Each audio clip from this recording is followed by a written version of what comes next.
child can sit in a classroom for more than 50 minutes and not be seen, the building is already losing. Quietly, but losing. We don't need another initiative. We need adults who notice. Presence is not a program, it's a promise. And when that promise is kept, bullying cannot breathe. Fear, it can't linger, and kids start to believe again. If you want the statistics, the laws, the steps to advocate, I challenge you to go back and listen to the episode Bullying, Not on My Watch. And if you need the courage to do the hard thing, the hard things of being human, go back and listen to Be the Nail That Sticks Out and Running with the Bulls. But this episode is about what happens in between the data and the doing, between the initiative and the instinct. This one is about presence, the kind that changes the air in a room. I'm Misti Green, and you're listening to the I Lead Misty Blue podcast. In my prior role, in less than 2 years, I facilitated more than 200 MTSS meetings. Misty, what is MTSS? It's a system that supports students. It's a multi-tiered system of support. These meetings were held at the secondary level, and if you know anything about secondary, you know this is not the norm. I held these meetings not because I had to, but because I believe in the power of conversation over the comfort of compliance. Each meeting was small. The right adults, the student was present, and we're at a table where students and adults alike could speak freely, without judgment, and name what was needed. Those circles taught me more about students than any data dashboard ever could have. Behind every chart was a life. A teen memorizing their parents' chemo schedule, a newcomer brilliant in thought but silent in language, a foster child who learned silence as survival, an honor student carrying the bruise of sarcasm from a trusted adult. Because we chose investment over interrogation, students started to let me in. And that's what it's about. And let's be real, kids don't hand you their trust. You gotta earn it. Once they do, you're holding space for the real story. And that's where progress begins. My process is simple but intentional. Investment conversations. Center the student. Listen more than you speak. Follow up and monitoring. 24 hours, 72 hours, and weekly check-ins. Right data, right adults. Only those who can act and who are willing to be consistently invested. Progress monitoring that honors what numbers can't. Belonging, safety, and voice. That's presence on paper and in practice. When I enter a classroom, I never just stand at the back with a clipboard.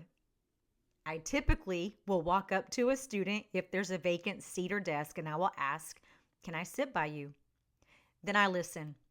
I'm not checking for posters or objectives that are posted. I'm listening for respect.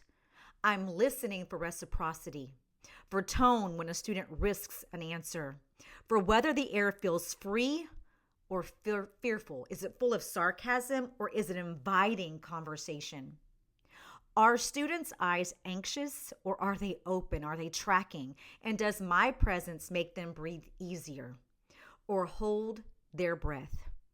See, once kids trust you, their faces tell you everything.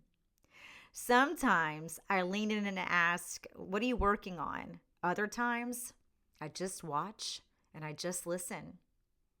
Did the teacher set the students up for success, or did the teacher create a weight forcing them to sink? See, that's presence, and it's anything but passive. Kids are not the problem. Adults set the climate where cruelty either grows or dies. When adults gossip, when they retaliate, or when they conspire, instead of confronting with integrity, They model the very behavior they claim to condemn. They become the bullies. One student once told me, "I don't want my teacher to know I'm being bullied. If she gets reprimanded, she'll tell all the other kids that I'm the one who told on the bully." See, he knew because he'd heard her do it before. That shattered me. Adults are supposed to be the safety net, not the source of fear. Presence starts with protecting trust. I've sat in district rooms where the conversation circled the end of year rating. Ratings matter, but not more than learning that sticks or safety that holds. And sometimes honesty in those rooms wasn't always welcomed. But you know what? I spoke it anyway. Because if our data doesn't measure belonging, we're reporting on a school our students don't actually even live in. Presence asks, what do these kids really need right now? Not what helps our school look better in June. We keep measuring the wrong things. We count raised hands, but not who felt brave enough to raise one. We even record attendance, but we don't record belonging.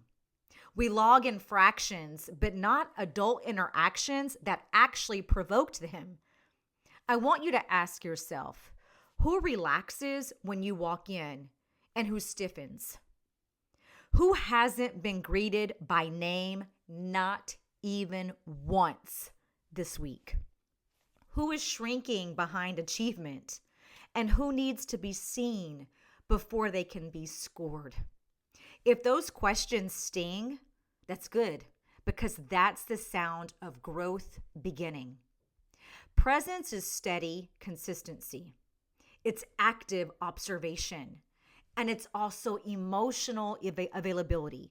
When principals walk halls with eyes up, names known, when counselors are findable and approachable, and when teachers greet at the threshold and check in before they correct, we then build a campus immune to systems. A culture that sees quickly and acts quickly and doesn't let cruelty take root, because connection outspaces cruelty every single time. Here's the part we don't like to say out loud. Bullying doesn't survive because kids are cruel. It survives because adults get quiet, because someone hears it and thinks, I don't have time for this today. Because someone sees it and thinks, that's not my student in my alpha, not going to deal with it. Because someone documents it and hopes someone else will deal with it. And sometimes because addressing it would mean what? Paperwork, conflict, or discomfort.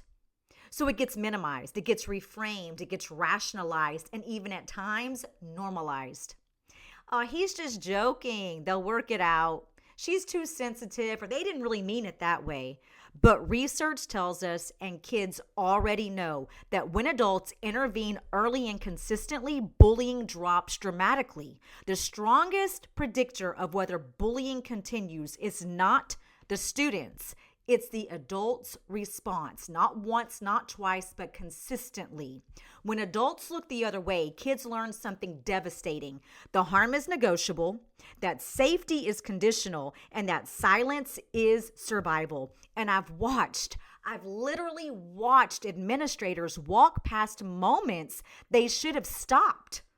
Not because they were cruel, because they were tired. Because the system trained them to prioritize compliance and their checklist over courage. Not me. That was not the administrator I was. But we didn't sign up for this work to be comfortable. We signed up to be responsible, to be accountable, and to make a difference. And if you signed your contract for a paycheck and not the people, if you're more afraid of conflict than a child shrinking inside themselves, then I say this with care and clarity. This may not be your calling. Education is not crowd control. It is stewardship. And leadership doesn't mean staying clean. It means stepping into the mess so a child doesn't have to carry it alone. Parents, if your child is being bullied or simply feels unseen, you don't have to navigate it alone. Reach out, Ask questions, document, advocate. I'm here to help you. If you need a starting point, listen to Be the Nail That Sticks Out. Visit my website at ileadmb.com. There are resources there to help you navigate this system.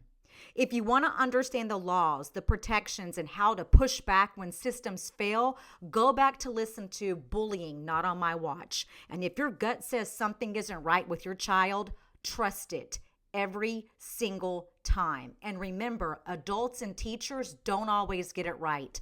Listen to your child's perspective.